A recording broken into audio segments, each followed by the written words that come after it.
บุญที่บุญเป็นนำพาไปพบสิ่งดีๆบุญเกิดขึ้นสามทาง ทางทาน ศีล ภาวนา ขอเชิญร่วมทำบุญทอดกฐินสามัคคี ถวายวัดทุ่งป่าเก็ดตำบลหนองหานอำเภอสันทราย จังหวัดเชียงใหม่ ในวันพุธที่ 5 เดือนพฤศจิกายน พุทธศักราช 2568 นี้ สามารถทำบุญผ่านธนาคารกรุงไทย ชื่อวัดทุ่งป่าเก็ดเลขบัญชี 375-074-7407 หรือสอบถามที่เจ้าอาวาส 063-163-9950 ปัจจัยทั้งหมดเพื่อสมทบทุนซื้อที่ดินหน้าวัดที่ยังค้างอยู่ 900,000 บาทถ้วน เพื่อเป็นพุทธบูชาให้ทานที่ดินจะได้ความมั่นคงตลอดกาล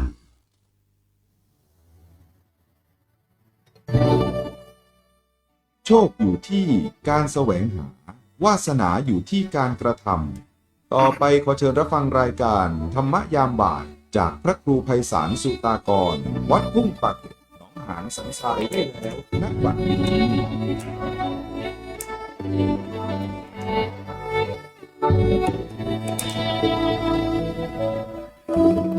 บุญ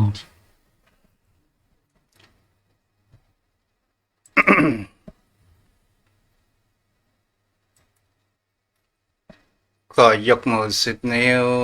กราบนอบน้อมวันตาอภิวาทน้อมระลึกถึงยังคุณของพระอรหันตสัมมาสัมพุทธเจ้าผู้แสวงหาซึ่งประโยชน์อันยิ่งใหญ่ขอนอบน้อมอย่างพระธรรมคำสอนในศาสนานี้ที่องค์สมเด็จพระสัมมาสัมพุทธเจ้าได้ตรัสแสดงไว้ดีแล้วขอนอบน้อมระลึกถึงอย่างพระสงฆ์สาวกหมู่ใหญ่ผู้มีทิฏฐิอันหมดจดระงดงามด้วยเสียงกล่าวของข้าพเจ้าและขอถวายความเคารพนอบน้อมไหว้สามายังครูบาอาจารย์พระเถรานุเถระพระภิกษุสงฆ์สามเณรพระสังฆาธิการสงฆ์สมณศักดิ์บัณฑิตนักปราชญ์ท่านผู้มีความรู้ทุกรูปทุกตนทุกองค์มาด้วยความเคารพขอเจริญสุขเจริญธรรมมายัง พ่อออกไปออกศรัทธาพ่ออุ้ยแม่อุ้ยพ่อมอนแม่มอน ปีป่านะอาจอมพ่อจอมแม่ท่านผู้ฟังผู้มีบุญทุกท่านที่ติดตามรับฟังธรรมะยามบ่ายทางสถานีวิทยุพระพุทธศาสนาและจริยธรรมจังหวัดเชียงใหม่96 เมกะเฮิรตซ์โดยการส่งลิงก์สัญญาณไปณอาคารสุเทพสุพรหมครุประชาข้างหอพญาเมืองไรใจกลางเมืองเชียงใหม่และทางเจ้าหน้าที่ก็ส่งขึ้นยังวัดพระธาตุดอยสุเทพราชวรวิหารแล้วก็ได้ตั้งเจ้าหน้าที่ทางท่านพระอาจารย์พระมหาประสิทธิ์ประสาธิโกได้ก็ริ้งและส่งสัญญาณไปให้อย่างโยมพ่อโยมแม่ผู้มีจิตใจอันเป็นธรรมะผู้มีจิตใจอันแนบแน่นในพระรัตนตรัยฟังแล้วก็ให้เกิดแห่งคำว่าปัญญาฟังแล้วก็ให้เกิดบุญกุศลและอนุโมทนาขอบคุณผู้อำนวยการสถานีวิทยุแห่งนี้ก็คือท่านอาจารย์ดร.วรรณรบนามวงศ์พรหมหรือเขาจักกันว่าพนานวรรณรบวันนี้ก็ได้มาอยู่กับการสถาญาติโยมทั้งหลายตนตัวของอาตมาภาพพระครูไพศาลสุตกรเจ้าอาวาสวัดทุ่งประเกตตำบลหนองหานอำเภอสันทรายจังหวัดเชียงใหม่ออกในนามคณะสงฆ์จังหวัดเชียงใหม่และในนามคณะสงฆ์อำเภอสันทรายโดยมีหลวงพ่อท่านพระครูกุศลธรรมวิจัยเจ้าคณะอำเภอสันทรายในการสนับสนุนต่างเจ้าอาวาสในเขตปกครองได้ในการออกเผยแผ่ธรรมสู่ประชาชนศรัทธาญาติโยม วันนี้เราก็มาพบปะกันในวันอังคารวันที่21 เดือนตุลาคมพุทธศักราช2568วันนี้เป็นวันศีลวันพระเป็นเดือนเกียงเหนือแรม14 ค่ำหรือว่าเป็นเกียงดับศรัทธาญาติโยมทั้งหลายวันนี้เราก็มาฟังธรรมะกันในเรื่องวันนี้ก็จะได้เกี่ยวกับแห่งความในวิถีชีวิตของพระพุทธการและมาจนถึงที่เราจะหัดได้ว่าพระพุทธองค์นั้นครั้งพระพุทธการนั้นพระพุทธองค์นั้นก็จะต้องได้เทศนาปฏิหารก็คือหมายถึงเขาว่าสร้างแห่งความเข้าใจกับวินัยสัตว์ประชาชนทั้งเทวดาและมนุษย์ทั้งหลายเราจะเห็นได้ว่าพระพุทธศาสนานั้นเกิดมาอยู่ในท่ามกลางแห่งศาสนาที่เป็นศาสนาหลักนั้นก็คือศาสนาพราหมณ์หรือว่าศาสนาพระเวท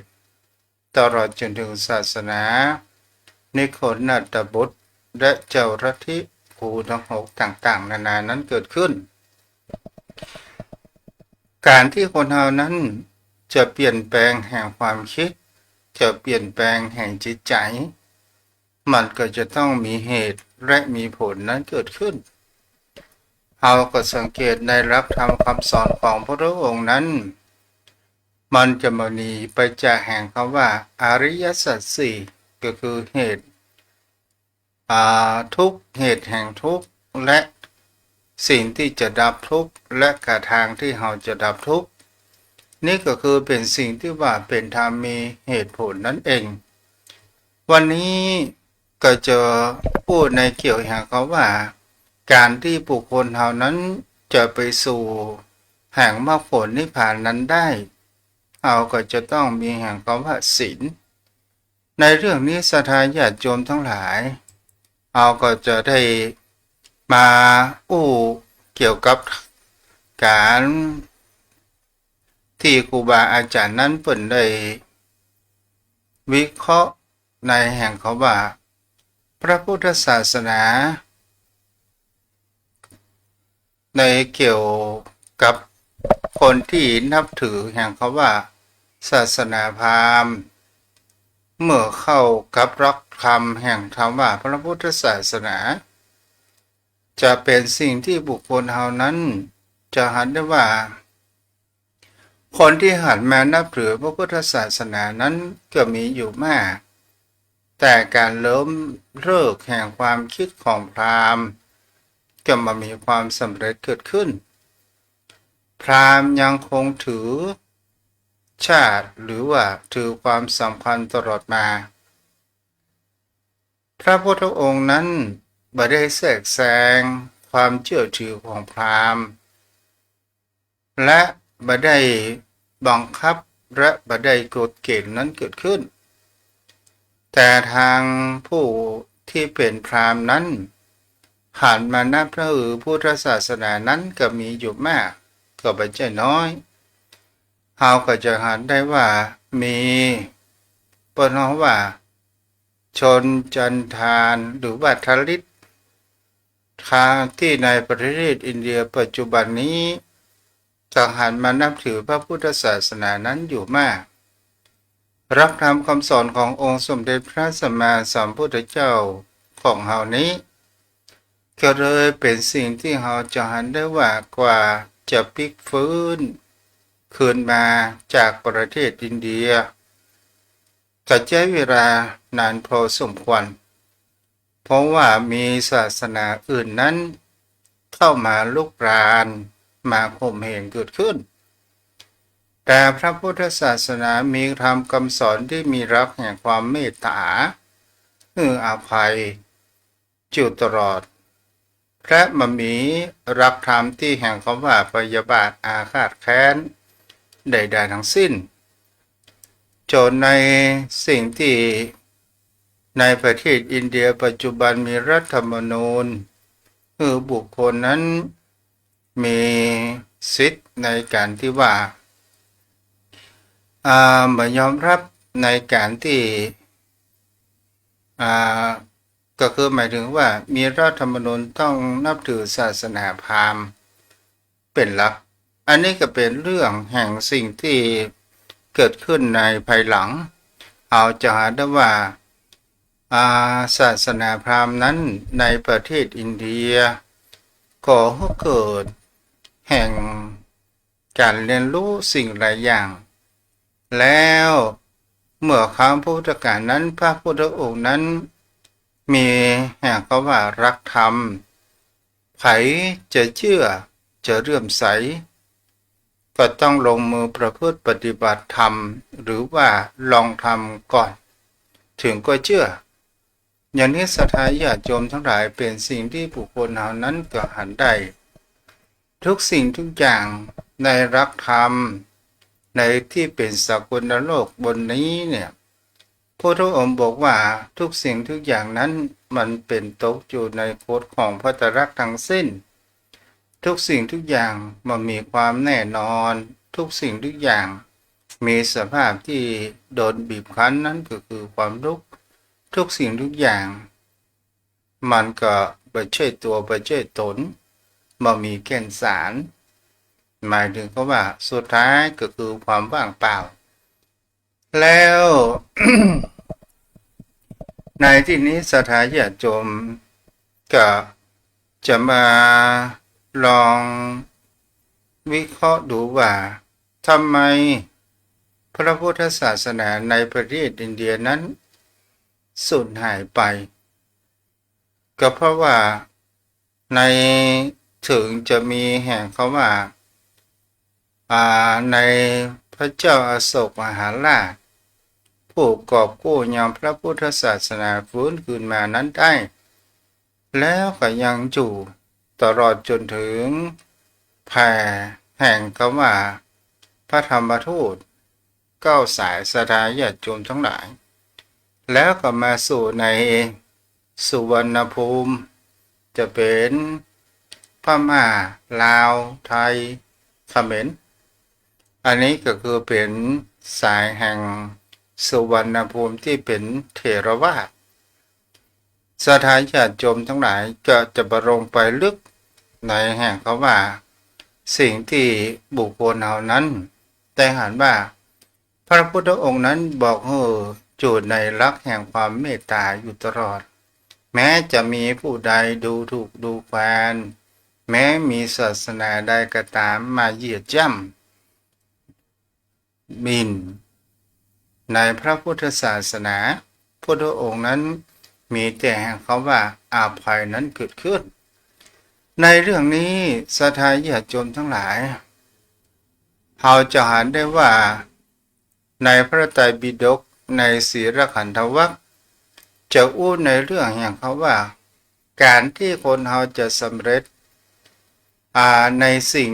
ต่างๆนานามันก็ต้องมีแห่งเขาว่าความเริ่มต้นถ้าคนเรานั้นเราจะทำนาเราก็จะต้องเตรียมดินไถนาเตรียมน้ำแล้วเมื่อมีน้ำก็เราสามารถที่จะไถนานั้นได้เนื้อนานั้นมีแห่งเขาว่าสมบูรณ์พร้อมไปด้วยดินที่อันมีปุ๋ยและมีน้ำบักขาดข้าวนั้นก็จะออกมารวงงามนั้นเกิดขึ้นศรัทธาญาติโยมทั้งหลายก็เหมือนกับบุคคลเฮานั้นมีศีลบุคคลมีศีลก็หมายถึงเขาว่าเป็นบุคคลที่มีการสำรวมกายวาจาใจนั้นเป็นสิ่งที่สำคัญศีลนี้นำพาก่อให้เกิดปัญญานั้นก็ได้พาให้เฮาไปสู่สุคตินั้นก็ได้และพาให้เฮาเกิดแห่งคำว่าโภคทรัพย์นั้นก็ได้แล้วไปดูสู่แห่งคำว่านิพพานนั้นเกิดขึ้นมีครั้งหนึ่งครั้งในพุทธกาลในที่นี้จะอู้ในเกี่ยวกับว่าโสนทันดะสูตรก็คือสูตรว่าโดยพราหมณ์ชื่อว่าโสทันตะพระผู้มีพระภาคเจ้านั้นได้เสด็จจาริกไปในแคว้นอังคะซึ่งมันเป็นเฮาอู้ถึงว่า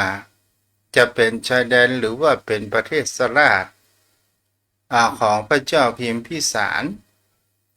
ก็พระพุทธองค์นั้นจะได้เสด็จไปกับหมู่ภิกษุสงฆ์เป็นหมู่แม่และก็ได้กว่าที่จะไปถึงเมือง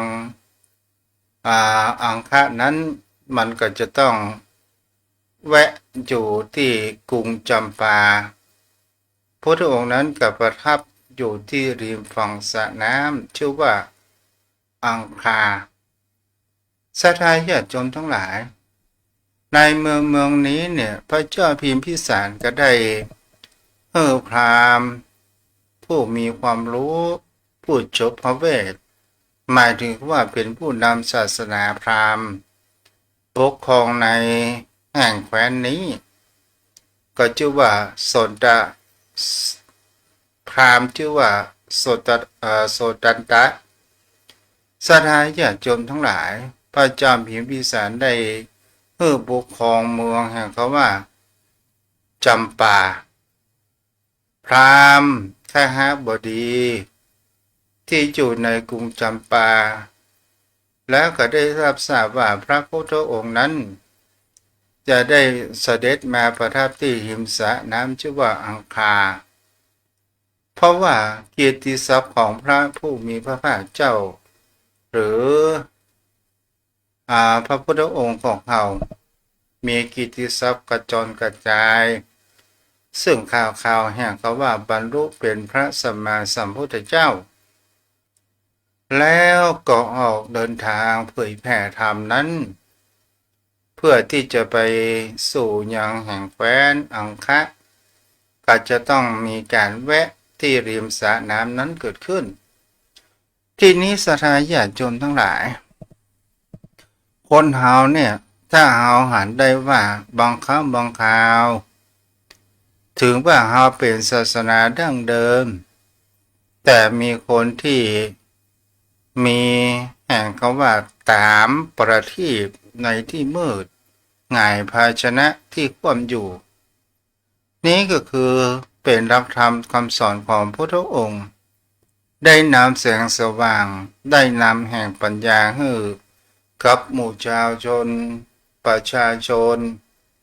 ที่นับถือศาสนาพราหมณ์หรือศาสนาอื่นก็ตามได้หันแล้วว่าพวกพราหมณ์เมื่อได้ฟังธรรมของพระพุทธองค์แล้วส่วนใหญ่ก็หันจะมานับถือพระพุทธศาสนานั้นเป็นส่วนมากมันทีนี้มันก็ก่อให้เกิดแห่งความว่าเขาอู้ง่ายกว่าพุทธโคดมนั้นยึดยังศาสนาพราหมณ์นั้นเกิดขึ้นในที่นี้ศรัทธาญาติโยมทั้งหลายพวกพราหมณ์ที่อยู่ในกรุงจำปาที่หูว่าพระพุทธองค์นั้นไปเสด็จไปโปรดเมตตาทำกรณียกิจในที่แห่งเขาว่าเมืองอังคะซึ่งจะต้องผ่านเมืองจำปานี้ก่อนตอนนี้พระองค์นั้นก็ได้พักที่สระน้ำอังคะเกิดขึ้นก็เลยไปปาพักพวกนั้นไปถึงยังโสตันดพราหมณ์เพื่อที่จะไปห้ามผู้นำศาสนาของตนห้ามไปเข้าเฝ้าอย่างพระผู้มีพระภาคเจ้าก็ด้วยเหตุที่ว่าถ้าเราบอกไปห้ามแล้วเนี่ยพราหมณ์ผู้เป็นหัวหน้าเป็นครูบาอาจารย์ของเราเนี่ยก็จะต้องเสด็จไปเข้าเฝ้าพระพุทธเจ้าอย่างแน่นอนนั้นเกิดขึ้นและทีนี้ศรัทธาญาติโยมทั้งหลายส่วนพราหมณ์ผู้เป็นอาจารย์นี้ก็ได้นอนหลับพักผ่อนในกลางวัน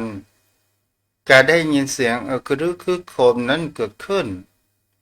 โดยแห่งก็ว่าเสียงล้อก็ตามคนเดินทางก็ตาม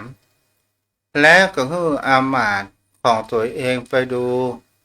ว่ามันเป็นเสียงอะไรอย่างกันแน่โอ้ศรัทธาญาติโยมทั้งหลายหมู่พวกพราหมณ์ทั้งหลายก็ได้เคาะประตู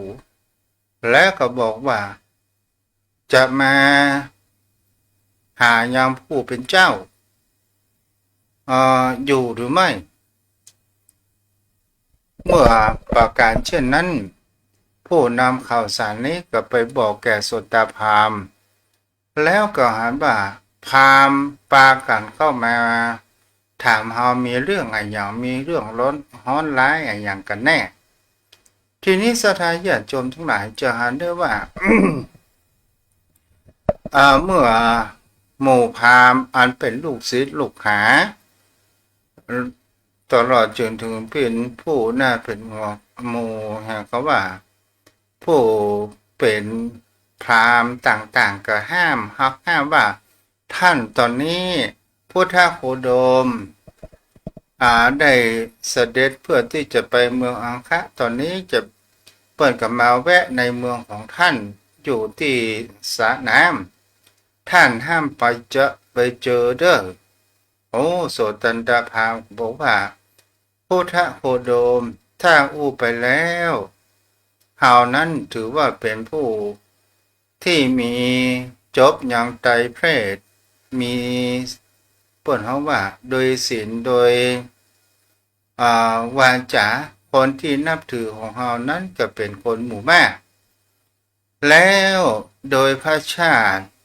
ของพระสมณโคดมด้วยความเคารพนับถือของพระเจ้าเพียงพิสารผู้ปกครองเมือง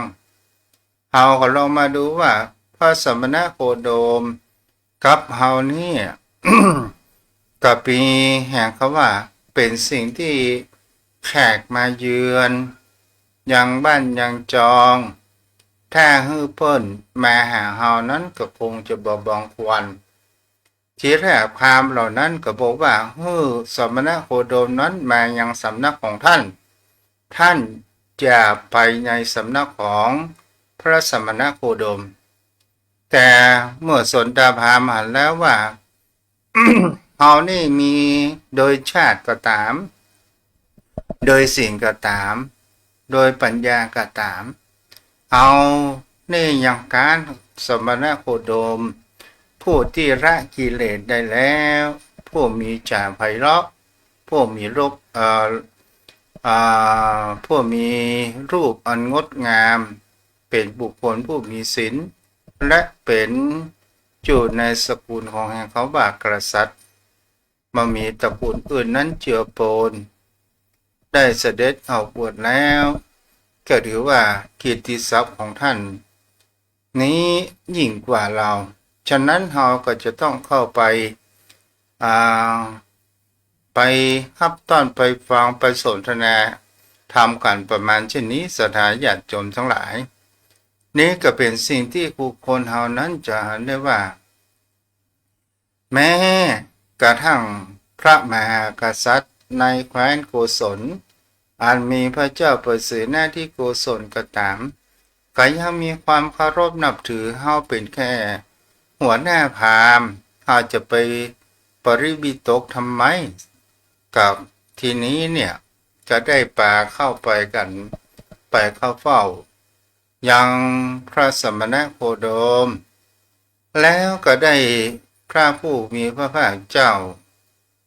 แล้วก็เป็นสิ่งที่จะหาได้ว่าโสตนาพราหมณ์นี้ก็เกิดความปริวิตกตนจะถามปัญหาคงจะบดีจะตอบปัญหาก็คงจะผิดพลาดต่างๆนานานั้นเกิดขึ้นคันพอเป็นสิ่งที่พอเข้าไปหายังแห่งพระสมณโคดมก็คือพระพุทธองค์ของคนเฮาและก็เป็นสิ่งที่บุคคลเฮานี้ผ่านว่าสนนาพราหมณ์นี้เนี่ยเป็นผู้มามีทิฏฐิถือจันวันนะถ้าเฮาอู้ไปแล้วบุคคลเฮานั้นบางครั้งบางคราวเมื่อเป็นผู้ที่มีแห่งเขาว่าความรู้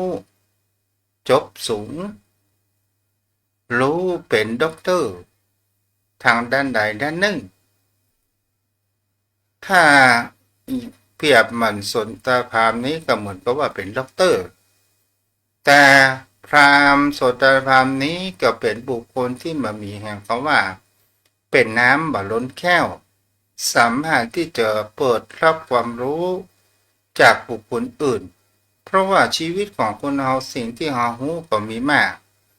สิ่งที่เราบ่หูก็ยังมีหลายถึงว่าตัวเองจะจบอยู่ในแห่งคำว่าไตรเพศเกิดขึ้นมีรักธรรมแห่งพระเวทต่างๆนานานั้นเกิดขึ้นสถานญาติโยมทั้งหลายเมื่อพราหมณ์เข้าไปหาแล้วก็ได้ถามถึงปัญหาต่างๆนานานั้นเกิดขึ้นเมื่อสนทพราหมณ์เข้าไปหาอย่างพระพุทธองค์นั้นก็ได้ตรัสถามว่าผู้ประกอบคุณสมบัติกี่อย่างจึงบัญญัติว่าเป็นพราหมณ์ได้และคนเรียกว่าห้องตัวเก่าว่าเป็นพราหมณ์ส่วนดาราพราหมณ์นั้นการพระพุทธองค์นั้นได้ตรัสคำถามทักทายเกิดขึ้นส่วนดาราพราหมณ์นั้นก็บอกว่าในการที่ว่าตัวเองนั้นสามารถจะตอบปัญหาต่างๆนานาเพราะว่าตัวเองนั้นจบแห่งคำว่าไตรเพศนั้นเกิดขึ้นพราหมณ์ก็ได้บอกประการว่าประการแรกนั้นก็มีชาติก็ดีก็คือเกิดจากมารดาบิดาเกิดจากพ่อจากแม่อันเป็นพราหมณ์มา7ชั่วบรรพบุรุษ 2. ท่องจำมนต์พระเวทนั้นได้ 3. มีรูปงาม 4. มีศีล 5. เป็นผู้มีฉลาดมีปัญญาแล้วพระองค์ก็ได้ตรัสถามไปหาว่าใน5ข้อ5อย่างเนี่ยถ้าเราจะลด1เหลือ4ได้หรือไม่พราหมณ์สถานญาติโยมทั้งหลายสนทนาพราหมณ์นั้นก็พอกำหนดคุณสมบัติผู้ที่จะเป็นพราหมณ์ได้โดยการที่พราหมณ์ ก็ได้ตัดข้อแห่งเขาว่า ผิวพรรณดีนั้นออกไป ผิวพรรณดีนี้เป็นสิ่งที่บุคคลเฮา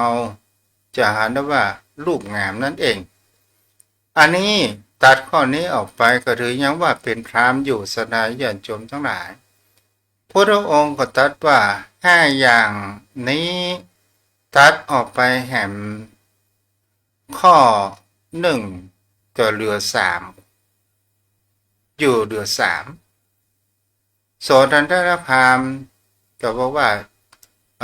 ท่านพราหมณ์จะยอมที่จะลดได้หรือไม่ว่าจะเป็นพราหมณ์ได้อยู่โสทันตพราหมณ์ก็บอกว่าเอาอย่างประการเช่นนั้นก็คือ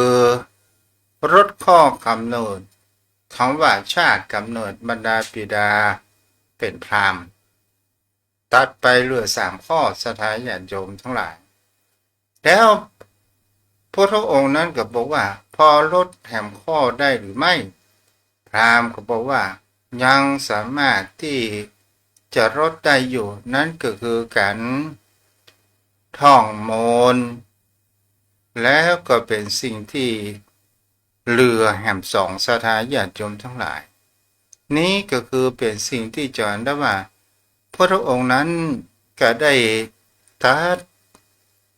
กับสนทนาพราหมณ์นั้นเกิดขึ้นมาแล้วเมื่อเหลือ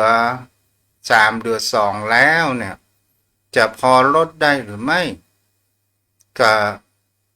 สนทนาพราหมณ์นั้นก็บอกว่าพอลดข้อนี้ได้พวกพราหมณ์ที่พอลดได้อยู่นั่นก็คือชาติกำเนิดเนาะลดท่องประการแรกก็คือรูปงามประการที่2ก็คือจำมนประการที่3นั้นก็คือชาติแล้วพอที่พราหมณ์ลดข้อเหลือ2ข้อสถานญาติโยมทั้งหลายพราหมณ์ผู้อันเป็นลูกศิษย์ลูกหาผู้มีความรู้ต่างๆนานาหันว่าพระพุทธองค์นั้นตั้งคำถามแล้วก็มีการกระทบในแห่งคำสอนแห่งศาสนาพราหมณ์นั้นเกิดขึ้นจะมีรูปงามก็ตามจะจำมนก็ตามจะเป็นชาติก็ตามจะทำให้อาจารย์ของตัวเองแล้วก็จะเกิดตอบคำถามนั้นมาได้สนทนาพราหมณ์นั้นก็ได้ตอบโต้บอกว่าถ้าจะลดแห่มข้อ1นั้นเพิ่นก็ได้ยกว่าหลานของข้าพระองค์นั้นชื่อว่าอัคคกมนพที่นั่งอยู่ในประชุมมีผิวพรรณดีมีการจำมนได้ดีมีชาติที่เกิดจากบรรดาบิดาอันเป็นเลือดบริสุทธิ์แห่งพราหมณ์ทั้งสองฝ่ายแล้วก็มีผิวพรรณชาติในมี3ข้ออยู่ประการเช่นนี้เมื่อพราหมณ์บอกว่าแต่หลานของตัวเองนั้นเป็นคนที่พูดทั้งว่าเป็นคนที่ฆ่าสัตว์หมายถึงว่าเป็นคนที่รักทรัพย์ประพฤติผิดในกามหมายถึงว่ามีสำรวมในศีลแต่ความเป็นพราหมณ์นั้นสิ่งที่สำคัญมากที่สุดก็คือศีลและปัญญาคุณสมบัติ2ประการนี้ซึ่งเป็นสิ่งที่จะหาได้ว่าสนทนาพราหมณ์นั้นก็บอกว่าถ้า2ประการนี้มามีในตัวตนแล้วก็ไม่สามารถที่จะดำรงชีวิตเพื่อชำระล้างแห่งเขาว่าอาสวะกิเลสต่างๆนั่นนะได้พระผู้มีพระตรัสถามไปว่าถ้าลดเหลือ1พอที่จะคุณสมบัติของเป็นพราหมณ์ได้หรือไม่สนทพราหมณ์ก็บอกว่าลดไปได้แล้วพระเจ้าข้าเพราะว่าศีลชำระปัญญาชำระศีลในที่ใดมีศีลในที่นั้นก็มีปัญญาในที่ใดมีปัญญาในที่นั้นก็มีศีล ปัญญากล่าวได้ว่าเป็นยอดในโลกเปรียบเสมือนกับว่าใช้มือล้างมือใช้เท้าล้างเท้าศีลกับปัญญาเป็นสิ่งที่ชำระกันและกันฉะนั้นสาธาญาติโยมทั้งหลายนี่ก็เป็นสิ่งที่ผู้คนเฮานั้นก็ลองได้พิจารณาดูว่าศีลกับปัญญาก็เหมือนมือข้างซ้ายมือข้างขวามันบ่สามารถที่จะขาดข้างใดข้างหนึ่งนั้นได้เวลาคนเฮาเกิดมาถ้าขาดมือข้างใดข้างหนึ่งมันก็บ่สามารถที่จะอำนวยพึ่งพากันซึ่งกันและกันนั้นได้ในที่นี้เนี่ยศรัทธาญาติโยมทั้งหลายเราก็ต้องรู้ว่าศีลเป็นตัวชำระปัญญาปัญญาเป็นชำระศีลศีลนี้เนี่ยเป็นหัวใจสำคัญเบื้องต้นของการที่เราจะเดินเข้าไปสู่แห่งเขาว่ากัดจัดเสียซึ่งความกิเลสปฏิบัติแห่งธรรมถึงแห่งธรรมก็ต้องจะมีเป็นผู้มีศีลแต่ถ้าว่าเราเป็นคนบ่มีศีลแล้วเนี่ยพ่อโยมแม่เรารับศีลแต่จิตใจของเรานั้นมีการทุจริตหมายถึงเขาว่าเอายังฆ่าสัตว์สิ่งหิ่งห้อยต่างๆนานาเอายังเบียดเบียนยังสัตว์อื่นเบียดเบียนคนเปิดคนทุกๆยากๆต่างๆนานาเกิดขึ้นบังคับข่มเหงคนอื่นนั่นก็จะเป็นสิ่งที่เราจะเห็นได้ว่าบุคคลผู้นั้นเนี่ยถึงจะมีรูปสมบัติก็ตามจะมีปัญญาเฉลียวฉลาดก็ตามจะเป็นบุคคลมีชาติตระกูลที่ดีก็ตามแต่เป็นบุคคลที่อันตรายก็บ่สามารถที่จะก่อให้เกิดแห่งคำว่าปัญญานั้นเกิดขึ้นได้แล้วเราก็ลองมาดูแห่งคำว่าทำไมพราหมณ์ก็บอกว่าศีลและปัญญาเนี่ยเป็นอาศัยซึ่งกันและกันนั้นเกิดขึ้นในการชำระเฮาก็ร้องพ่อมือเฮาของเฮานั้นถ้าเฮาไปแตะสิ่งใดสิ่งหนึ่งเฮาสกปรกถ้าเฮาบ่ล้างมันก็เหม็นติดมือถ้าคนเฮาจะล้างความชั่วเฮาก็จะต้องล้างด้วยศีลเฮาจะกำจัดกิเลสสิ่งที่มันมัวหมองแห่งจิตใจของคนเฮานั้นมันก็ต้องมีศีลเมื่อมีศีลก็จะต้องมีปัญญานั้นเกิดขึ้นปัญญานี้ก็หมายถึงว่าสิ่งที่คนเฮาได้ศึกษาหรือถ้าเฮามีศีลและปฏิบัติธรรมจิตของเฮาสงบหยุดขึ้นมันจะเป็นสิ่งที่มันมีแห่งเขาว่ามีความคิดใหม่ๆและเข้าใจในหลักธรรมเป็นสิ่งที่ดีเกิดขึ้นว่าอันใดเป็นประโยชน์อันใดควรทำบ่ควรทำต่างๆนานานี้เกิดขึ้นเป็นเบื้องต้นนี่แหละศรัทธาญาติโยมทั้งหลายในหลักธรรมคำสอนของพระพุทธองค์นั้นเป็นสิ่งที่คนเฮานั้นจะหันได้ว่าพระพุทธองค์นั้นได้ตรัสไปบอกกับแห่งโสตพราหมณ์บอกไปหาว่าการที่ว่าที่ในพระพุทธศาสนาถ้าบุคคลที่ในเลื่อมใสของบุคคลใดที่มีความเลื่อมใสในพระพุทธองค์แล้วเนี่ยมีความประพฤติพรหมจรรย์ตั้งอยู่ในศีลสัมจันทร์ก็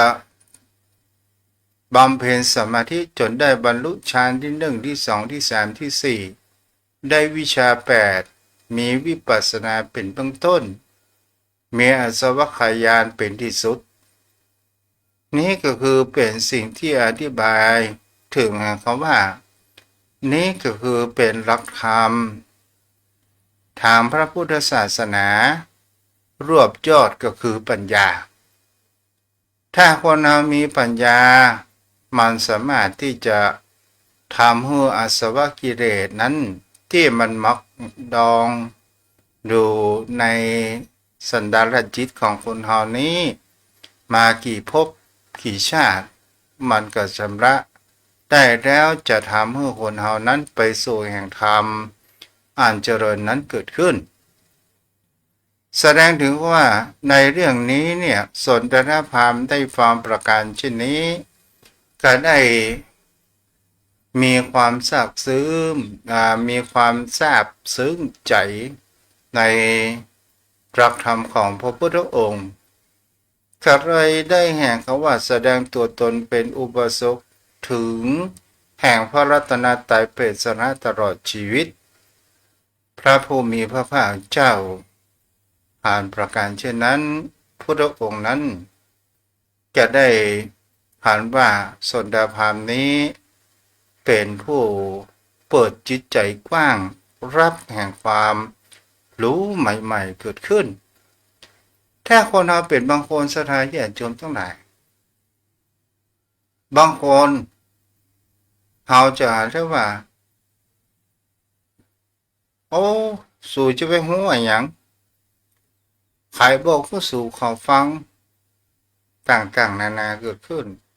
มันก็เหมือนกับว่าคนน้ำล้นแก้วมันบ่สามารถที่จะรับอย่างนั้นได้แต่สนทพราหมณ์นี้เป็นบุคคลที่มีแห่งเขาว่าเปิดประตูใจแล้วได้รับแห่งคำว่าแสงสว่างก่อให้เกิดแห่งความเข้าใจได้ทราบซึ้งในหลักธรรมคำสอนของพุทธองค์โดยอันมีวาจาไพเราะมีความซาบซึ้งแต่ได้ออกบวชพระองค์นั้นก็ได้บวชให้สนดาพราหมณ์โดยเอหิภิกขุอุปสัมปทานั้นเกิดขึ้นสถานญาติโยมทั้งหลายในธรรมเรื่องเหล่านี้เราก็หันหลายสิ่งหลายอย่างเกิดขึ้นในแง่มุมแห่งคำว่าการที่คนเฮาบ่เป็นคนน้ำล้นแก้วก็จะทำให้เรารู้ในสิ่งใหม่ๆ2ก็คือถามให้เรานั้นเกิดความรู้ในสิ่งที่บางครั้งบางคราวเราจะไปถือว่าเรารู้ไปเสียทุกเรื่องมันมีใครรู้ไปเสียทุกเรื่องยกเว้นองค์สมเด็จพระผู้มีพระภาคเจ้าผู้เดียวสถานญาติโยมทั้งหลายเอาละวันนี้ก็พอสมควรแก่เวลาผู้รับชมรับฟังนะน้องคนเดิมโปรดนานกำพลดวงดีแม่สมศรีน้อยปัญญา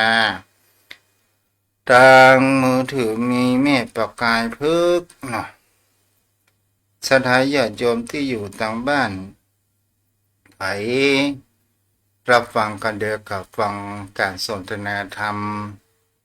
เป็นวิชาสนทนาธรรมกับป้นหนาเนาะสถานญาติโยมกับวันที่5เด้อมีกฐินเนาะกับทุกเจ้าพยายามที่จะรวบรวมทรัพย์ กราบแผ่ใต้ไวสาเมตตาบารมีธรรมท่านพระคุณเจ้าด้วยความเคารพอย่างสูงยิ่งครับท่านเจ้าครับ เจริญพรเด้อพ่อนะ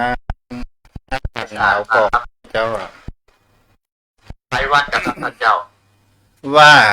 อากาศหนาวก็ไม่เจ้า อ๋ออากาศเริ่มเย็นแล้วครับท่านพระคุณเจ้ามันเป็นปลายฝนต้นหนาวแล้วครับ เป็น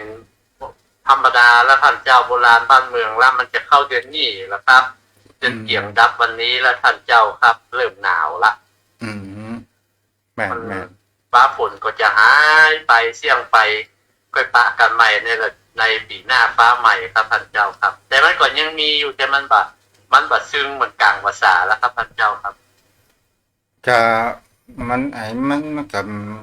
เป็นเรื่องของธรรมชาติเนาะ ค ครับมันก็เป็นเช่นนั้นท่านพระพุทธเจ้ามันก็ยังเอาผ่านร้อนผ่านหนาวผ่านมาสปะสเปดที่จริงมันก็เป็นเรื่องของธรรมชาตินะท่านพระพุทธเจ้าเอาก็ป้องกันนะคนเดียวถึงแม้เอาก็สามารถที่จะบังคับได้แล้วก็ป้องกันเอานะครับท่านเจ้าครับ เพราะนั้น ไหว้สาครับ คนถือมานะทิฏฐิเนี่ย ถ้าเอาอุปมาพุทธบริษัทดอกบัวสีเหล่านี่เป็นประเภทปทัปปรมะมันก็ มันก็เป็นเช่นนั้นนะครับท่านพระคุณเจ้ามันจมปักอยู่ผู้มีมานะทิฏฐิคือความเห็นการถือเนื้อถือตัวอติมานะคือการลบหลู่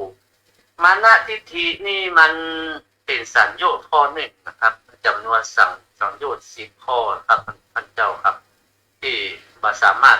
บรรลุถึงอรหันตาได้ก็เพราะว่ามันมีมานะทิฏฐิอยู่กับตนกับตัวนะครับท่านเจ้าครับ เพราะนั้นว่าระหว่างเงิน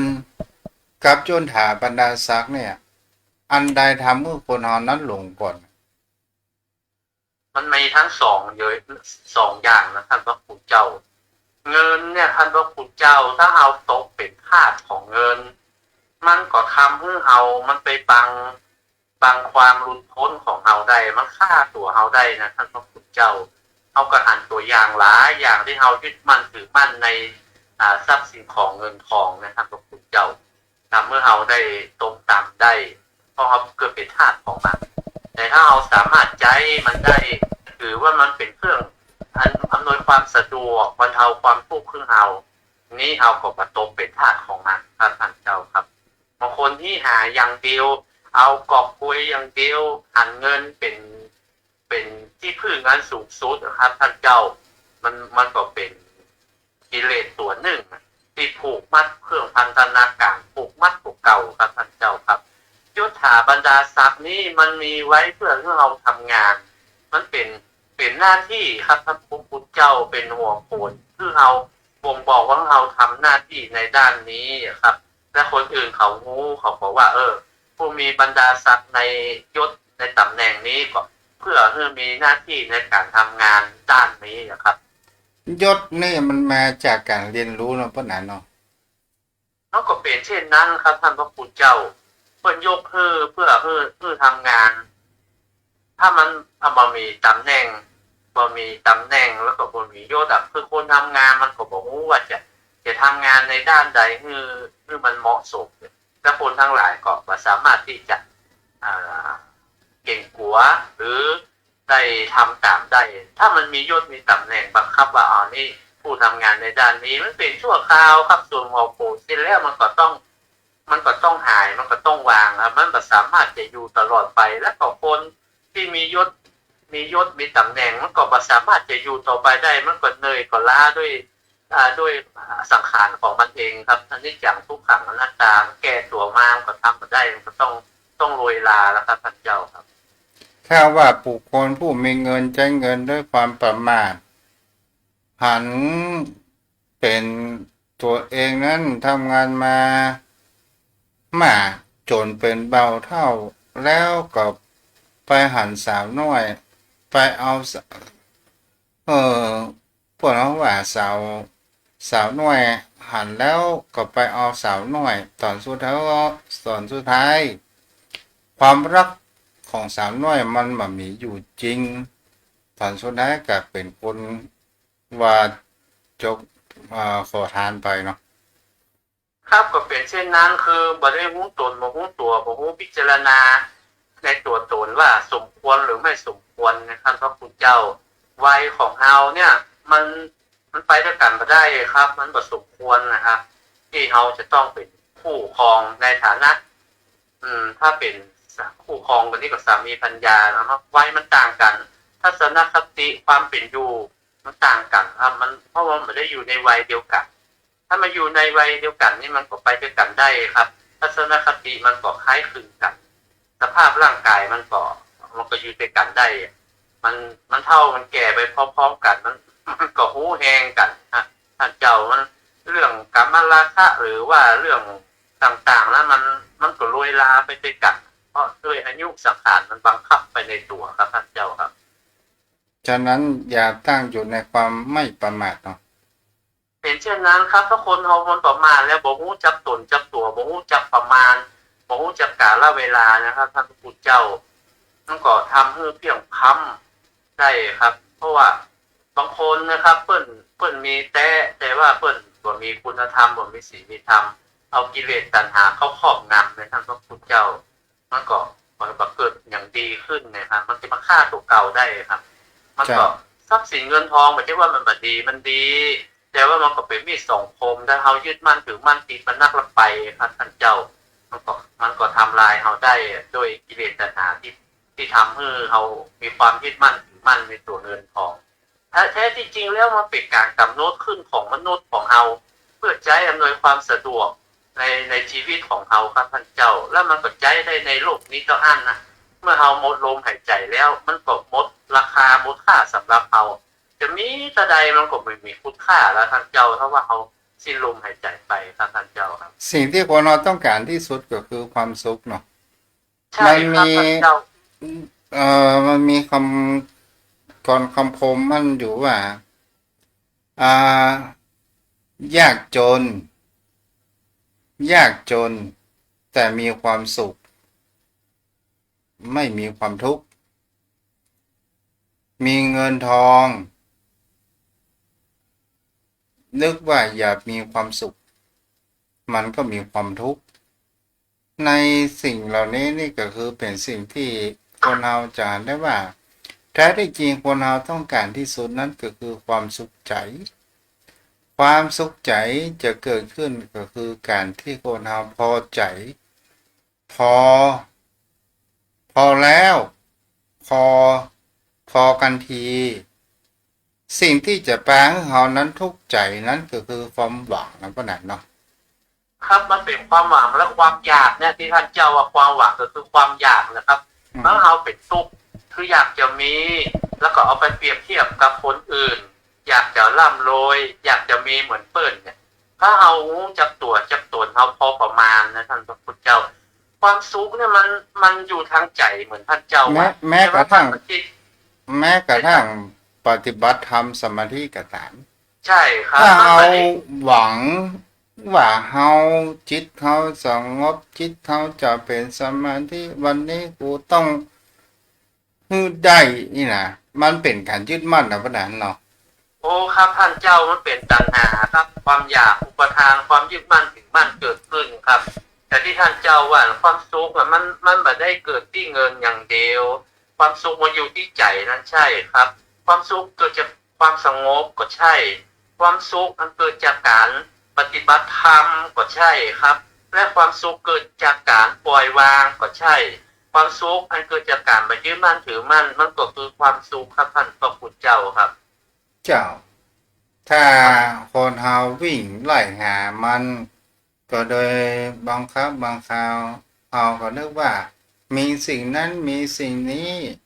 แล้วจะมีความสุขแท้จริงมันก็มีแป๊บเดียวเท่านั้นมันเป็นความสุขจอมปลอมความสุขภายนอก แต่ความสุขที่แท้จริงจิตใจของคนเฮานั้นน่ะ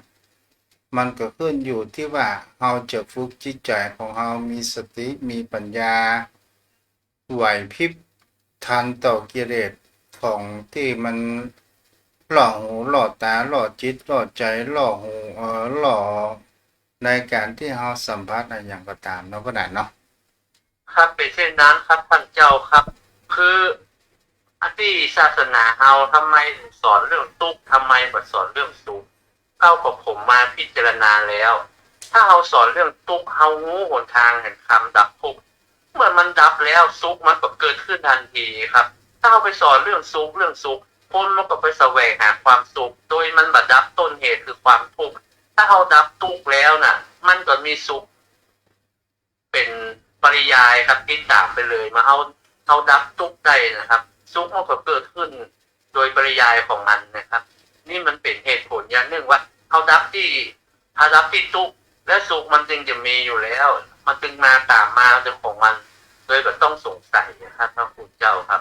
ตอนนั้นที่เราวิ่งหามันเอาเสาะหามันเพราะเรามีความอยากเรามีความยึดมั่นต่างหากเพราะว่าเราไปแสวงหาแค่สุข แต่เราก็ได้ดับที่ทุกข์อะนะท่านเจ้าครับ เจ้า เอาไว้แค่นี้เนาะเพื่อนเนาะวันนี้เปิดตามบ้าน ขอกราบแทบไตรไวสารในเมตตาธรรมท่านเจ้าด้วยความเคารพสูงยิ่งครับ ท่านกัลยาณมิตรญาติธรรมทุกท่านครับเราได้ศึกษาธรรมะไปพร้อมๆกันขอทุกท่านมีความสุขความเจริญในธรรมะขออานิสงส์ของธรรมะคุ้มครองรักษาทุกท่านทุกคนนะครับขอสวัสดีครับขอบพระคุณครับ บุญรักษาเด้อเอาละโยมพ่อโยมแม่ที่อยู่ทางบ้านไหนจะโทรศัพท์มา จะสนทนาธรรมกัน สามารถสนทนาธรรมกันได้ อย่าอ้อยรับฟังอยู่เนาะสาธุอนุโมทนาเด้อ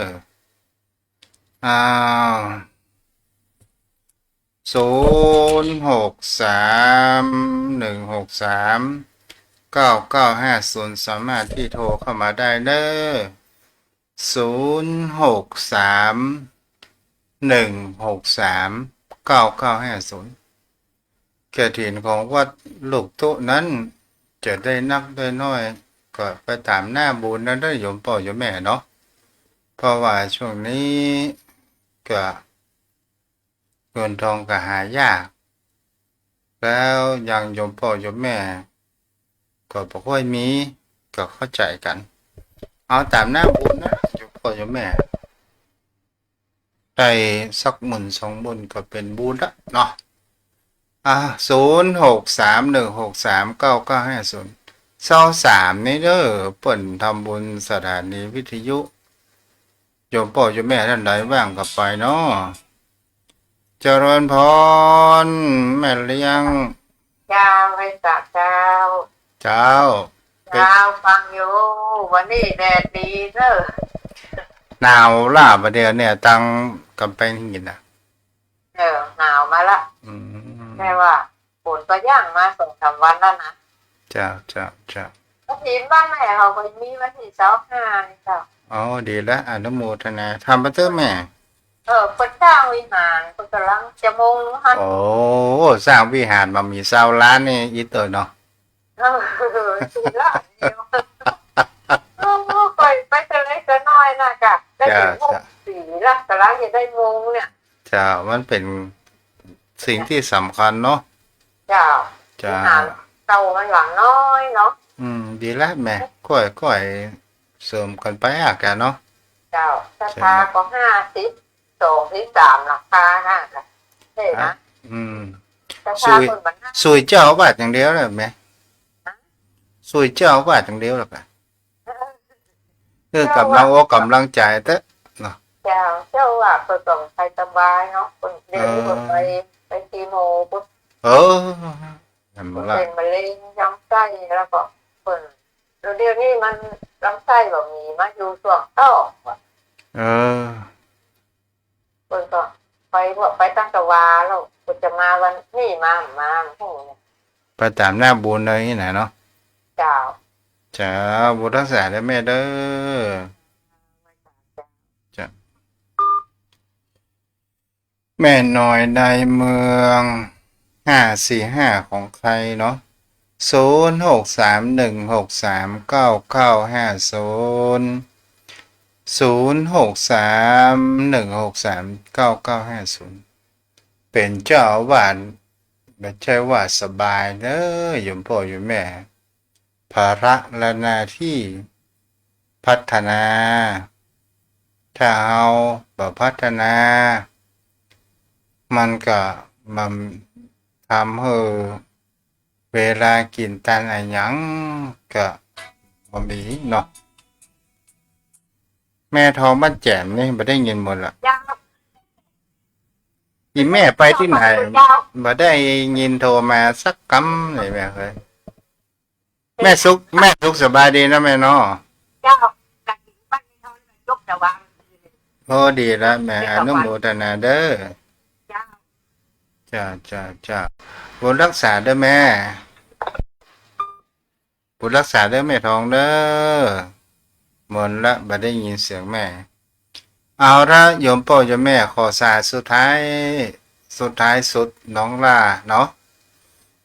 ถ้าจะติดตามรับฟังกันที่104.5วันพุธและวันศุกร์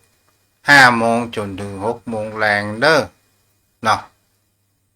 บางวันก็ออกบางวันก็ไม่ออกบางวันก็มีภารกิจบางวันก็ทำงานเหนื่อยเนาะอ๋อแม่เลี้ยงเดือนแก้วคนงามเจ้า นักฟังนะเจ้า เจ้าเจ้าหนาวล่ะ จะเล่นใจได้ไหมเจ้า เจ้าบุญรักษาเด้อแม่เด้อแม่เดือนแก้วอินได้จากบ้านร้อง เจ้าเจ้าบุญรักษาเด้อแม่เจ้าเอาละโยมพ่อโยมแม่วันนี้ไว้เพียงเท่านี้เด้ออายุวันโนสุขังพระลังโอ้ไผ่แม่ทองนี่บุญเกิดขึ้นสาม เจริ ทา ญ ง พร ทางทาน ศีล ภาวนา โอ้ ขอเชิญร่วมทำบุญทอดกฐินสามัคคี ถวายวัดทุ่งป่าเก็ดตำบลหนองหานอำเภอสันทราย จังหวัดเชียงใหม่ ในวันพุธที่ 5 เดือนพฤศจิกายน พุทธศักราช 2568 นี้ สามารถทำบุญผ่านธนาคารกรุงไทย ชื่อวัดทุ่งป่าเก็ดเลขบัญชี 375-074-7407 หรือสอบถามที่เจ้าอาวาส 063-163-9950 ปัจจัยทั้งหมดเพื่อสมทบทุนซื้อที่ดินหน้าวัดที่ยังค้างอยู่ 900,000 บาทถ้วน เพื่อเป็นพุทธบูชาให้ทานที่ดิน จะได้ความมั่นคงตลอดกาล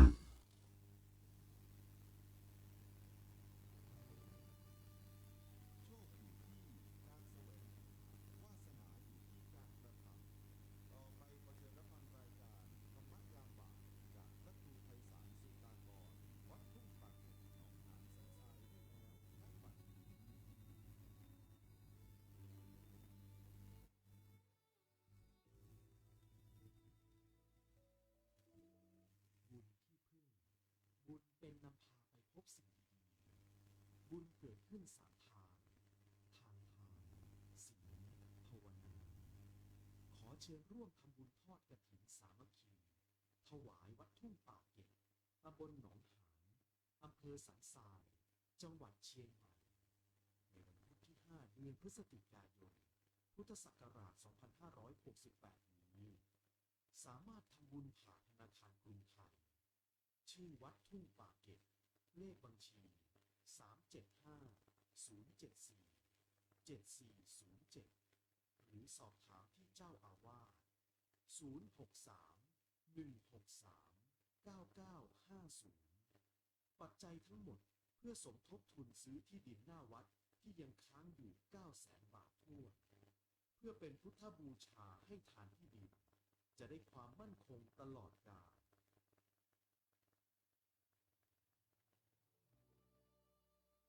โชคอยู่ที่การแสวงหาวาสนาอยู่ที่การกระทำต่อไปขอเชิญรับฟังรายการธรรมยามบ่ายจากพระครูไพศาลสุตากร วัดทุ่งป่าเก็ดหนองหานสันทรายได้แล้วณบัดนี้ บุญที่พึ่ง บุญเป็นนำพาไปพบสิ่งดีๆบุญเกิดขึ้นสามทาง ทางทาน ศีล ภาวนา ขอเชิญร่วมทำบุญทอดกฐินสามัคคี ถวายวัดทุ่งป่าเก็ดตำบลหนองหานอำเภอสันทราย จังหวัดเชียงใหม่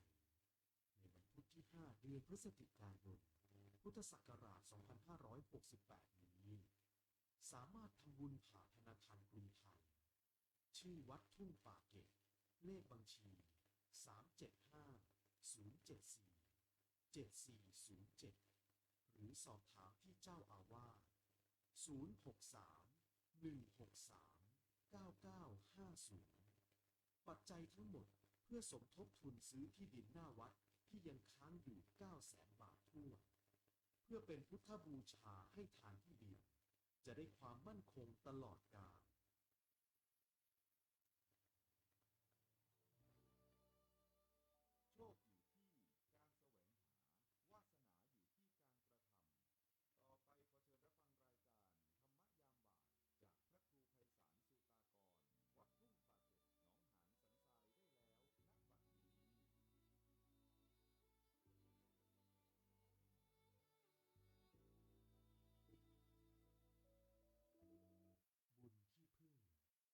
เป็นนำพาไปพบสิ่งดี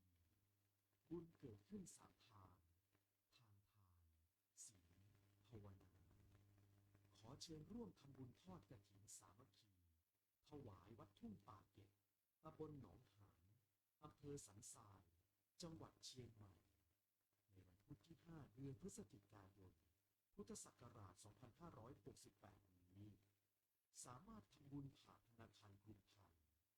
ชื่อวัดทุ่งป่าเก็บ เลขบัญชี 375 074 7407 หรือสอบถามที่เจ้าอาวาส 063 163 9950 ปัจจัยทั้งหมดเพื่อสมทบทุนซื้อที่ดินหน้าวัดที่ยังค้างอยู่ 900,000 บาททั่วเพื่อเป็นพุทธบูชาให้ทานที่ดิน จะได้ความมั่นคงตลอดกาล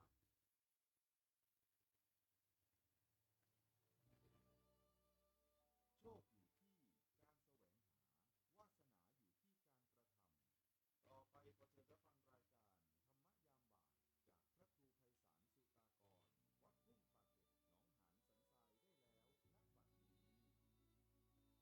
ยการธรรมยามบ่ายจากพระครูไพศาลสุตากร วัดทุ่งป่าเก็บหนองหานสันทรายได้แล้วณบัดนี้ บุญที่พึ่ง บุญเป็นนำพาไปพบสิ่งดีๆบุญเกิดขึ้นสามทาง ทางทานศีลภาวนา ขอเชิญร่วมทำบุญทอดกฐินสามัคคี ถวายวัดทุ่งป่าเก็บตำบลหนองหานอำเภอสันทราย จังหวัดเชียงใหม่ ในวันพุธที่ 5 เดือนพฤศจิกายน พุทธศักราช 2568 นี้ สามารถทำบุญผ่านธนาคารกรุงไทย ชื่อวัดทุ่งป่าเก็บ เลขบัญชี 375 074 7407 หรือสอบถามที่เจ้าอาวาส 063 163 9950 ปัจจัยทั้งหมดเพื่อสมทบทุนซื้อที่ดินหน้าวัดที่ยังค้างอยู่ 900,000 บาททั่วเพื่อเป็นพุทธบูชาให้ทานที่ดิน จะได้ความมั่นคงตลอดกาล โชคอยู่ที่การแสวงหาวาสนาอยู่ที่กา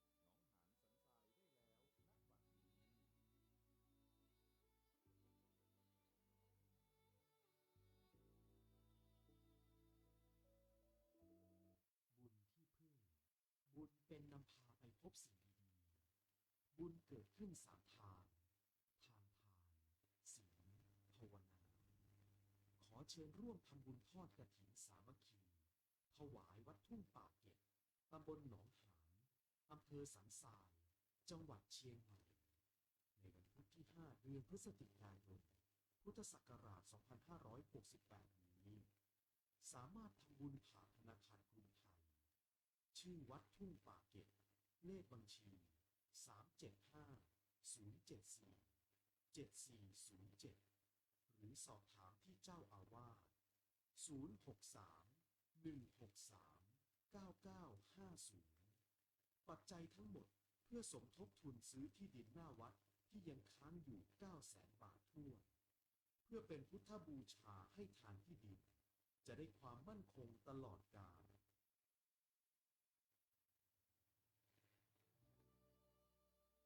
โชคอยู่ที่การแสวงหาวาสนาอยู่ที่การกระทำต่อไปขอเชิญรับฟังรายการธรรมยามบ่ายจากพระครูไพศาลสุตากร วัดทุ่งป่าเก็บหนองหา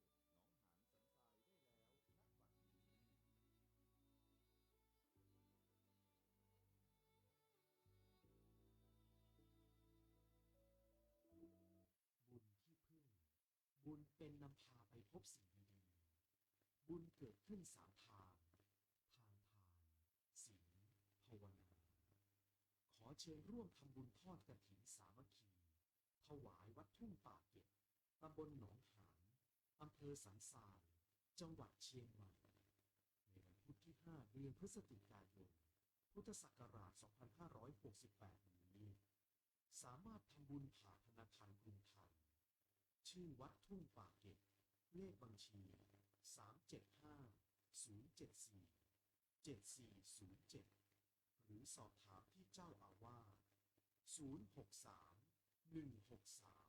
9950 ปัจจัยทั้งหมดเพื่อสมทบทุนซื้อที่ดินหน้าวัดที่ยังค้างอยู่ 900,000 บาททั่วนเพื่อเป็นพุทธบูชาให้ทานที่ดินจะได้ความมั่นคงตลอดกาล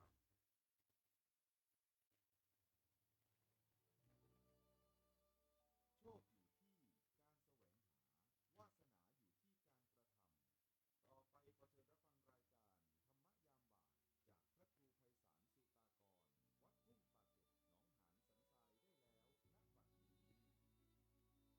จากพระครูไพศาลสุตากร วัดทุ่งป่าเก็ตหนองหานสันทรายได้แล้วณบัดนี้ บุญที่พึ่ง บุญเป็นนำพาไปพบสิ่งดีบุญเกิดขึ้น3 ทางทานศีลภาวนา ขอเชิญร่วมทำบุญทอดกฐินสามัคคีถวายวัดทุ่งป่าเก็ตตำบลหนองหานอำเภอสันทรายจังหวัดเชียงใหม่ในวันพุธที่ 5 เดือนพฤศจิกายน พุทธศักราช 2568 นี้สามารถทำบุญผ่านธนาคารกรุงไทยชื่อวัดทุ่งป่าเก็ตเลขบัญชี 375 074 7407 หรือสอบถามที่เจ้าอาวาส063 163 9950 ปัจจัยทั้งหมดเพื่อสมทบทุนซื้อที่ดินหน้าวัดที่ยังค้างอยู่ 900,000 บาททั่วนเพื่อเป็นพุทธบูชาให้ทานที่ดินจะได้ความมั่นคงตลอดกาล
ท่านจะแนะนำคนธรรมดาที่เป็นคนดีนะ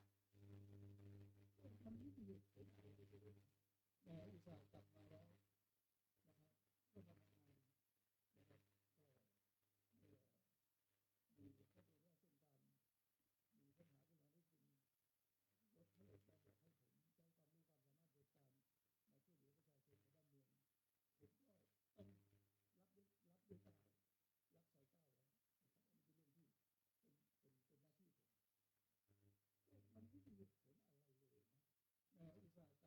ก็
ก็เอาเครื่องเนี่ยลงจอดที่สนามบินนานาชาติขนส่งในนครเซี่ยงไฮ้นั่นเองปลอดภัยครับปลอดภัยทุกคนที่อยู่บนเครื่องบินลำนี้นะครับแต่ว่าภาพที่มีการเผยแพร่อยู่ในโลกออนไลน์เนี่ยมันก็ดูน่าตกใจเพราะว่าไฟมันลุกลามอยู่ภายใน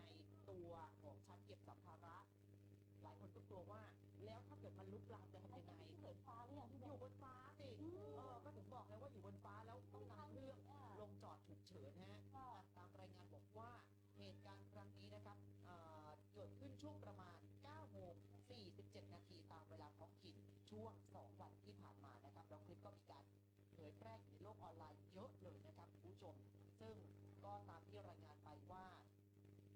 power bank เนี่ยหรือว่าแบตเตอรี่สำรองเนี่ยนะครับขณะนี้หลายสายการบินไม่อนุญาตให้นำขึ้นไปบนห้องโดยสารแล้วเพราะว่าเกิดเหตุการณ์ลักษณะคล้ายกันก่อนหน้านี้เนี่ยหลายเหตุการณ์ด้วยกันที่เราเคยรายงานนะครับแต่ว่าสายการบินอื่นๆก็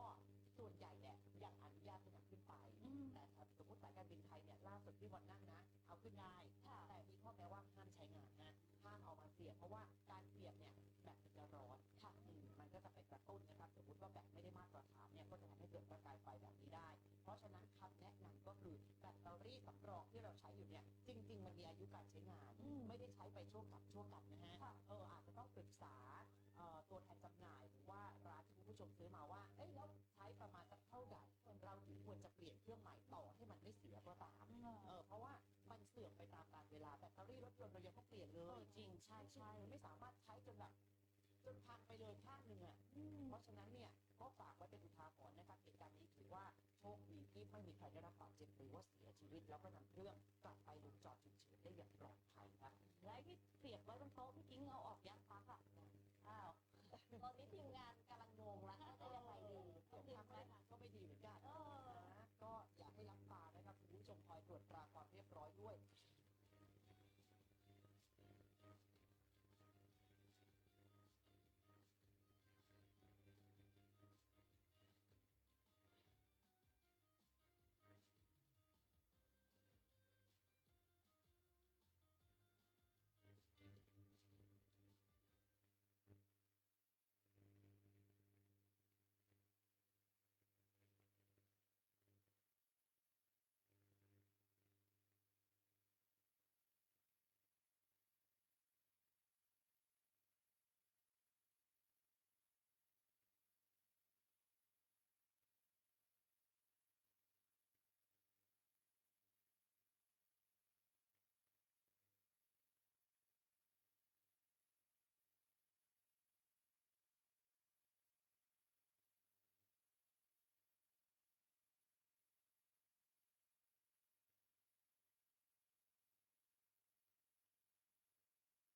และคุณผู้ชมครับเรื่องของการปราบปรามปัญหาสแกมเมอร์ซึ่งก็ถือว่าเป็นปัญหาใหญ่และอาจจะเป็นกรอบดวงใจที่สำคัญของนายฮุนเซนอดีตนายกกัมพูชาที่ต้องจัดการเรื่องนี้ให้ได้ถ้าจัดการเรื่องนี้ได้เด็ดขาดปัญหาในกัมพูชาความขัดแย้งที่เกิดขึ้นอาจจะคลี่คลายได้ในเร็ววันก็ได้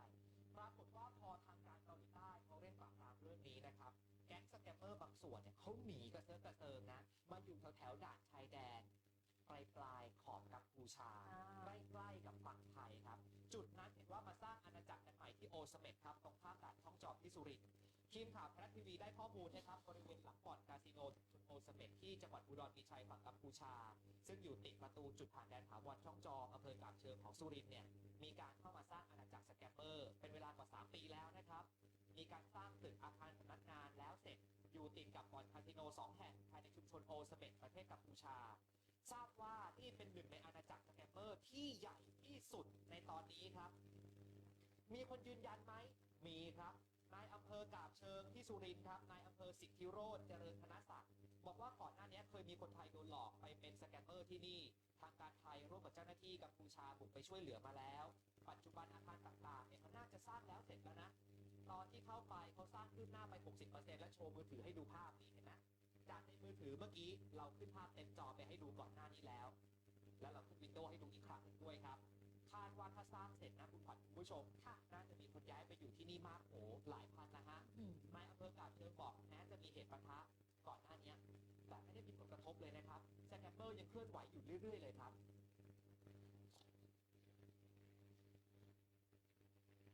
ช่วงที่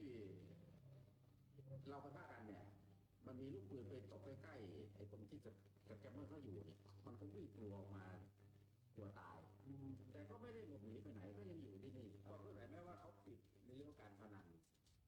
เพราะว่าคนไม่มีคนไปแต่ว่าสแกมเมอร์ทั้งหลายก็ทำงานอยู่แต่ว่าในพวกนี้เราไม่สามารถที่จะเข้าไปสืบสวนสอบสวนหรือจะไปเข้าไปดูได้ไม่ง่ายเพราะว่ามันเป็นพวกภาวะที่ตึงเครียดทั้งกองกำลังทั้งสองฝ่ายเขาห้ามจับถึงเข้า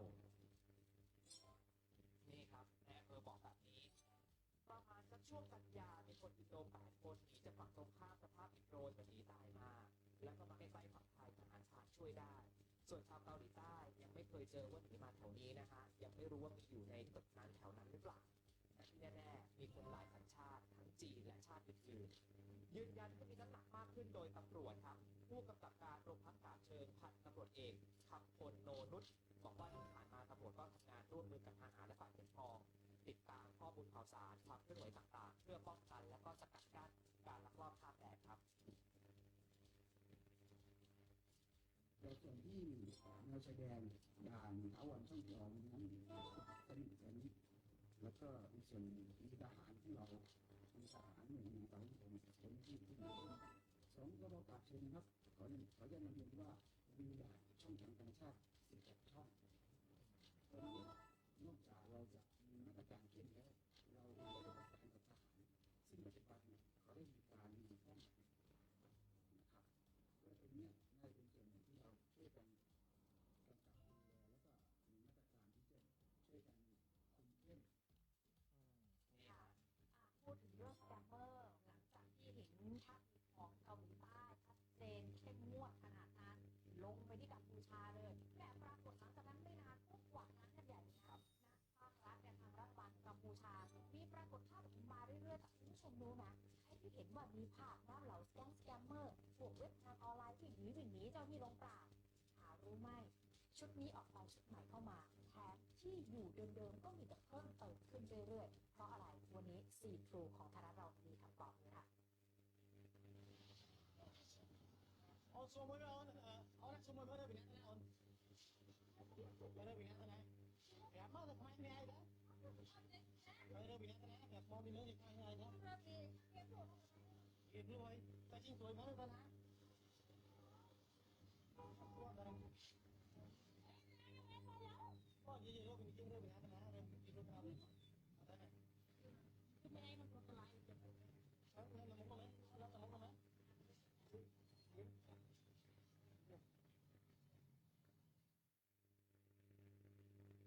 นี่แหละค่ะคุณผู้ชมคะคือเป็นคลิปที่ปรากฏออกมาค่ะจะเห็นว่าตอนที่มีการกวาดล้างกันอย่างจริงจังแล้วตอนนั้นเนี่ยเกาหลีใต้ก็ลงไปที่กัมพูชาเลยเป็นหาสแกมเมอร์เลยเนี่ยค่ะปรากฏนะพวกเนี่ยสแกมเมอร์บางส่วนขนเข้าของพยายามหนีออกจากเมืองสีหนุวิวค่ะและคนคงคิดว่าหนีกันออกไปแล้วแม่พอไปตรวจสอบข้อเท็จจริงทีม G2 ของเราค่ะก็มีการส่งทีมข่าวพิเศษเข้าไปอยู่ที่กัมพูชาและไปตรวจสอบหน่อยสิไปกันจริงหรือเปล่าและสลายเหล่าแก๊งพวกนี้ได้จริงหรือไม่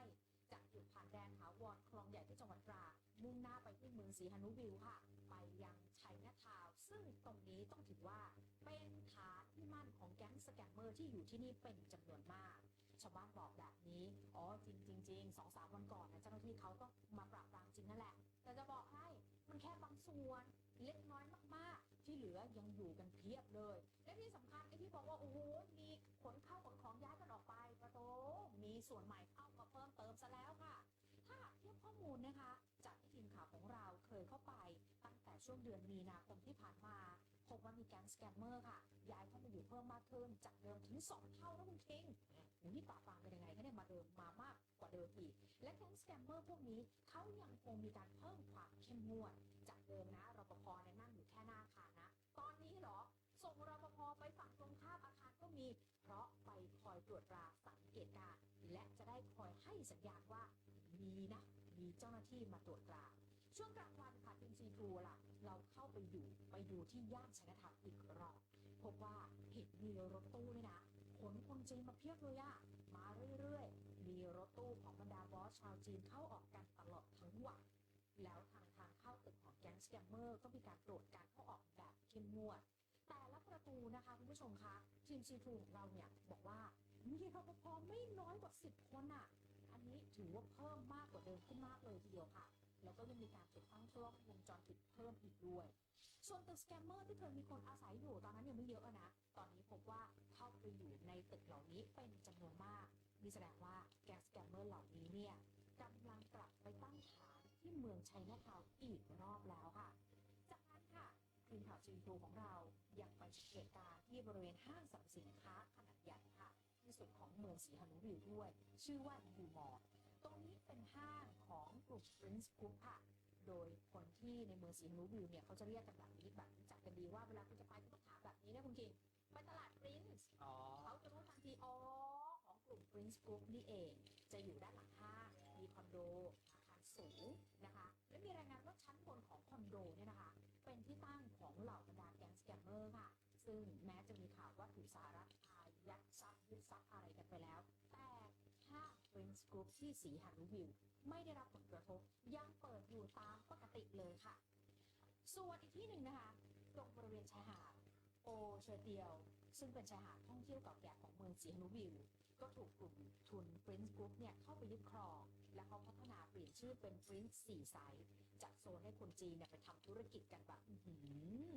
แบบเปิดเผยอะนอกจากนี้กลุ่ม Prince Group เนี่ยยังถมทะเลบริเวณชายหาดเรียงพัฒนาเป็นแหล่งสถานบันเทิงคาสิโน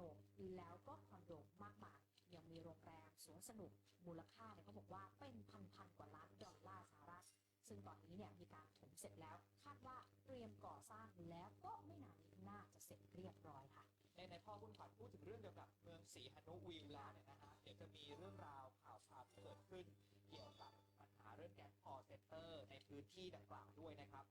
แต่ปัญหาสแกมเมอร์เนี่ยทั่วโลกเขาให้ความสำคัญและมองว่าเรื่องนี้เป็นเรื่องใหญ่เชื่อไหมมีคนหนึ่งคือสวนกระแสเลยลูกของเสด็จพ่อบักบอยครับอัดคลิปบอกเลยไม่ต้องเดือดร้อนใจเย็นๆเดี๋ยวรอดูฝีมือเสด็จพ่อก็คือหมายถึงบุญเซนแม้ว่าไม่ได้เป็นนายกแต่เดี๋ยวเขาจะจัดการเรื่องนี้ได้อย่างแน่นอนดีซะอีกเหตุการณ์นี้ทำให้ทั่วโลกรู้จักกัมพูชามากขึ้นแล้วคนไทยไม่ต้องพูดอะไรเยอะ